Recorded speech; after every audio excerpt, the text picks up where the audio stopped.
Bonjour à toutes et à tous et bienvenue sur une nouvelle vidéo de la Skatosphère. Aujourd'hui on se retrouve pour une petite réparation de chaussures. Alors attention, c'est pas le tutoriel de comment utiliser le shoe repair, la shoe glue, la All-Star Gum. Cette vidéo vous la trouverez sur la chaîne par ici. Là on est vraiment sur réparation d'une bêtise. Si vous me connaissez, vous savez que je recommande toujours de mettre la shoe glue avant la première session, chose que je n'ai pas fait sur cette paire de chaussures. C'est de ma faute, j'aurais dû mettre la shoe glue avant, mais j'ai reçu les chaussures et je suis allé skater directement. C'est pas bien, c'est pas ce qu'il faut faire. Évidemment, les chaussettes, ils sont passés aussi. Donc le but de la vidéo, ça va être de les réparer et de trouver une solution qui soit confortable, parce que le problème quand on répare des trous, c'est soit que ça tient pas ou alors que de l'autre côté, ça blesse le pied. C'est pas le but. Je vais faire en sorte de vous trouver la meilleure technique. Après, j'irai les essayer. Si ça fonctionne, je vous poste la vidéo. Tout ce qu'on va avoir besoin pour réparer nos chaussures, évidemment, la dite paire avec un petit bout de carton. Je vous expliquerai juste après. Un rembourrage, une paire de ciseaux pour découper un tissu qui peut être évidemment la paire de chaussettes que vous avez peut-être trouée et votre shoe repair, donc shoe glue, All-Star Gum si vous voulez rester européen. Et on va donc commencer tout de suite avec le découpage du tissu. Ce que je compte faire dans un premier temps, c'est de découper une petite pièce de tissu pour la placer à l'intérieur de la chaussure pour que ça soit une surface plane à l'intérieur, pour pas que ça gêne également le pied. Si on met de la shoe glue, ça peut déranger de l'autre côté au niveau des orteils. Ce qu'on va faire, c'est qu'on va découper une pièce qui fait la taille du trou que vous avez sur votre chaussure. Le tissu, on va le coller avec de la shoe glue à l'intérieur du pied. Faites attention, si vous prenez autre chose que de la shoe glue, il y a certains produits qui ont des réactions chimiques et ça peut, avec le contact des tissus, ça peut devenir dur et après vous avez vraiment une gêne dans le pied. C'est pas le but recherché. On va coller le tissu à l'intérieur. On prendra le carton et le rembourrage qui va nous permettre de tenir la pièce de tissu contre la chaussure. Et par-dessus, eh bien, on bouchera notre trou comme on sait si bien faire avec le tutoriel du shoe repair. Allez, on est parti. Alors vraiment, tissu, ça peut être n'importe quoi. Essayez que ce soit pas non plus trop gros. Moi, j'ai pris la paire de chaussettes que j'ai trouvée avec ces chaussures. On va lui donner une deuxième vie. Alors, combien on fait ici ? Voilà, donc le but, ça va être de mettre cette pièce à l'intérieur de la chaussure. Faites en sorte que la taille de votre tissu soit plus grand que le trou sur la chaussure, puisqu'évidemment on va coller les bords du tissu sur l'intérieur, sur la paroi de la chaussure qui fait le tour du trou. Enlevez les lacets parce qu'on sera plus à l'aise pour travailler dedans. Donc regardez bien que le tissu fasse la taille du trou. Ok, nickel. On va appliquer un peu de shoe glue donc sur le tissu. Essayez de mettre bien uniquement sur la surface qui va coller contre la paroi. Ça va pas être évident à mettre le bout de tissu à l'intérieur, mais on va essayer de faire du mieux qu'on peut. Pas besoin d'en mettre une grosse quantité, hein, c'est simplement pour que ça tienne un petit peu. Ce que vous pouvez faire, c'est tartiner.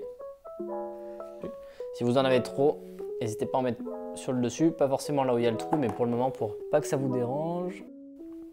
Hop. Ok.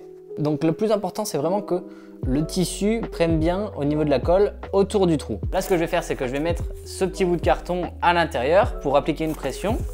Et comme ça, on pourra travailler sur l'extérieur du pied sans que la partie intérieure ne tombe.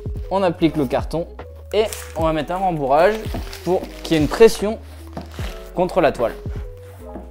Et vous remarquerez du coup qu'on a déjà rebouché notre trou, du moins pour la partie intérieure. Maintenant, on n'aura plus qu'à appliquer la shoe glue comme on sait si bien faire. Je vous le disais tout à l'heure, si vous voulez rester sur des produits européens et un peu plus éco-responsables, vous avez la All-Star Gum. Il y a le modèle Ice qui est transparent. Je ne l'ai pas encore essayé personnellement, mais j'en ai entendu beaucoup de bien. Donc si vous voulez y jeter un œil, vous devrez le trouver facilement soit en SketchUp ou même sur les sites internet. Et là, tout ce qu'on fait, c'est qu'on vient badigeonner comme si on allait appliquer notre shoe glue presque pour la première fois. Faites juste attention puisqu'il y a le trou, donc on y va doucement. Et ce qu'on fera, c'est qu'on mettra deux couches. Donc cette première couche que je vais laisser sécher. Et demain, donc passer 24 heures, j'en remettrai une deuxième couche. Moi, je mets toujours donc sur les points de couture. Tant qu'on y est, on peut en profiter pour remettre les lacets. Ce que je vais faire quand même, c'est mettre ma petite couche de shoe glue sur les lacets parce que je déteste les casser et du coup je mets toujours un petit point de colle sur l'extérieur du lacet. Quand vous mettez le point de colle, même si c'est sur les lacets du bas, essayez de les régler quand même avant parce qu'après ça peut plus bouger une fois que c'est collé. Je vais juste mettre les deux premiers. Ce qui m'intéresse moi, selon ma façon de gripper en tout cas, c'est de coller celui-ci et celui-ci. En fait, c'est pas forcément de les coller, mais c'est plutôt de leur mettre une couche de protection par-dessus.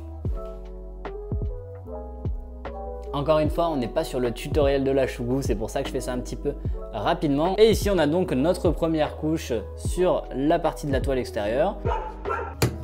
On va les laisser reposer une petite nuit et on se retrouve demain pour la suite. Je vous récupère mon nez le lendemain, on va aller voir qu'est-ce que ça a donné sur les chaussures. Est-ce qu'elles ont bien séché? Ok, ça a bien séché. Ce qu'on va faire, c'est quand même remettre une petite couche par-dessus pour que ça fasse aussi plus lisse. Et ce qu'on va regarder surtout, très important, c'est comment ça s'est passé à l'intérieur. Wow, c'est parfait.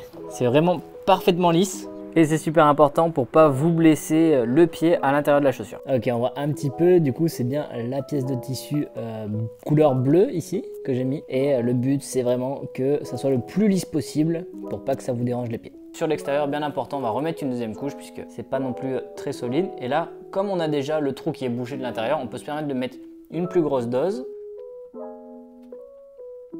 Et voilà, on a notre trou qui est maintenant complètement bouché, on n'a plus qu'à attendre à le faire sécher. Si la vidéo est postée, c'est que cette réparation a fonctionné correctement, que je me sens assez à l'aise à l'intérieur au niveau du pied et que le trou à l'extérieur n'est plus présent. Et je vous mets même un petit clip juste après pour vous montrer l'état de la chaussure après quelques sessions.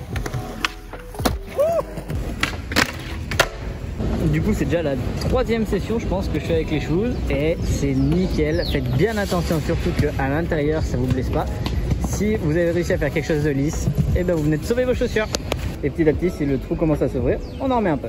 Alors pas mal, non? J'espère que cette vidéo vous aura plu et surtout qu'elle vous permettra de réparer vos chaussures. N'hésitez pas à vous abonner pour plus de vidéos skateboardistiques. On se retrouve très bientôt sur la chaîne et d'ici là, je vous souhaite à toutes et à tous une très bonne session.